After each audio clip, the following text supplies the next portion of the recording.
poetic words about my kids.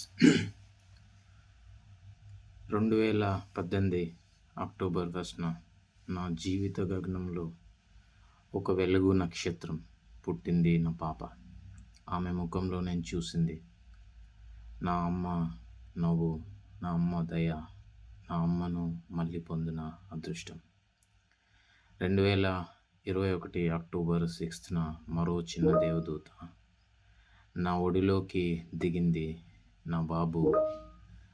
వారిని తొలిసారి నా చేతిలో తీసుకున్న ఆ క్షణం బంగారం కాదు, ప్రాణం కాదు, నా హృదయం బయటికి వచ్చి నా చేతుల్లో పడినట్టే అనిపించింది.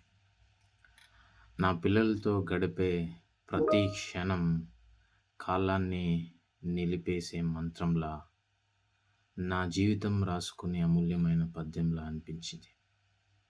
వారి నవ్వు నా ఉదయం, వారి చిన్న అడుగులు నా హృదయ ధ్వని, వారి ఒక్క చూపే నా ప్రపంచాన్ని మార్చే శక్తి. వాళ్ళు నాతో ఉన్నప్పుడు ప్రపంచం నాకే చెందుతుంది. వాళ్ళు దూరంగా ఉన్నప్పుడు ప్రపంచమే నన్ను విడిచిపెట్టి వెళ్ళినట్టు అనిపిస్తుంది.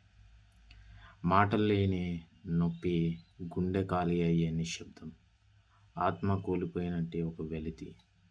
పిల్లలు నా ప్రపంచం కాదు, నా కవిత, నా శ్వాస, నా హృదయ స్పందన, నా జీవితానికి అర్థం. వారితో గడిపిన ప్రతి క్షణం సాధారణ జ్ఞాపకం కాదు, దేవుడు నా చేతుల్లో పెట్టిన పరమానందం.